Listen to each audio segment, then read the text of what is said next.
Alright, so for Vaya 4, we are going to go in, whoops, I'm sorry, I'm trying to do not disturb. Okay, so this is 2-38 through 2-54. So we're going to go to Explore and Visualize, and then we're going to open VA 1 Practice 2.1. So all reports, courses, YVA 185, basics, practices HR, and then VA1 practice 2.1.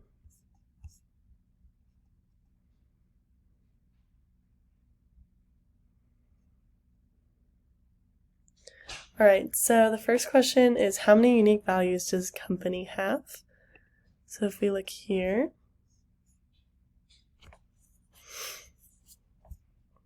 we hover over company, or okay, no, we're going to go to data, and then company, and we see that it has 12. And then job title, we see that it has 9. Next question is, what is the type or classification of employee ID?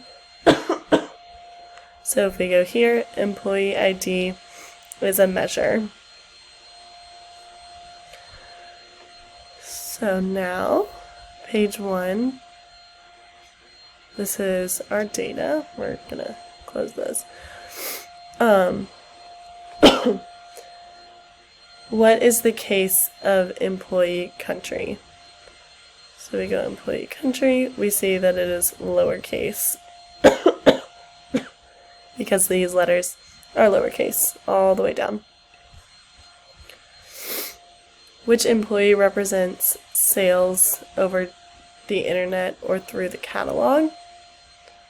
So we're going to go to employee name.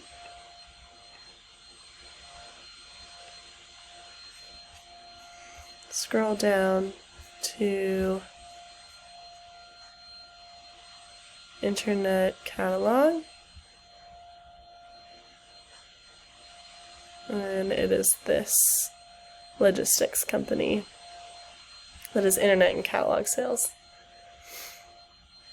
So which data item can be used to determine whether an employee is active, currently employed, or retired, formerly employed? So if we look at this employee termination date, if there is a date in that column, that is the time that they were terminated. So we can see if they were formerly employed, if they have a date or a piece of information in this column. And if they do not, then we assume that they still work there. So the crosstab of department and job title on page 2. Here we have that.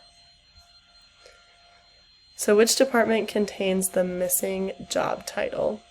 That would be stock and shipping, because it says missing right here. Create an auto chart of company on the right side of the crosstab and answer the questions. Not here. So we're going to drag from the data set company over